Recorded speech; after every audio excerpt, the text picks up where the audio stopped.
এখানে লাথি দিয়ে মাথার মধ্যে এখানে আমার ঝুলে গেছে।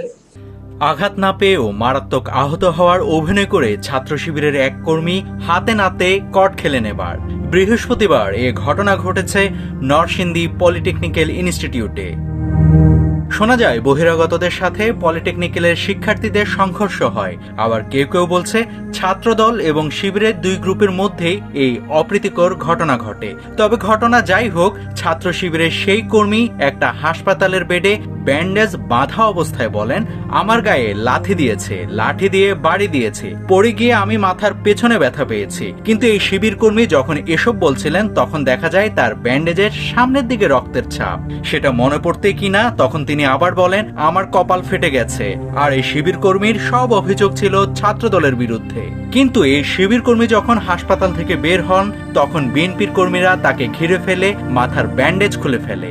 এরপরে দেখা যায় সেই শিবির কর্মীর কপালে একেবারে কিছুই নেই, অথচ এই ব্যান্ডেজে ছিল রক্তের ছাপ। একই সাথে ধরা পড়ার কিছুক্ষণ আগে এই শিবির কর্মী মারাত্মক সব অভিযোগ এনে ধুয়ে দিচ্ছিল ছাত্রদলকে।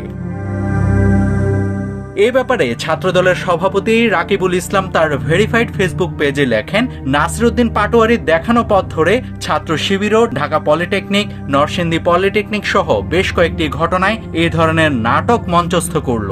তথাকথিত ইসলামী নামধারী ছাত্র সংগঠনকে এই ধরনের মুনাফিকি, মিথ্যাচারের অপরাজনীতি পরিত্যাগ করার আহ্বান জানায়।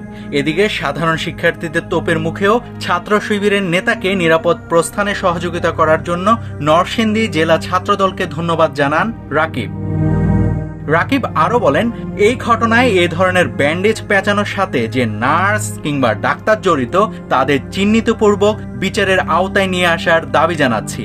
সেই সাথে ঢাকা পলিটেকনিক ইনস্টিটিউটের ঘটনায়ও যে সকল ডাক্তার শিবিরের নেতাদের ব্যান্ডেজ ও হুইল চেয়ারের নাটকের সহযোগিতায় ছিল তাদেরকেও চিহ্নিতপূর্বক বিচারের আওতায় নিয়ে আসার দাবি জানাচ্ছি।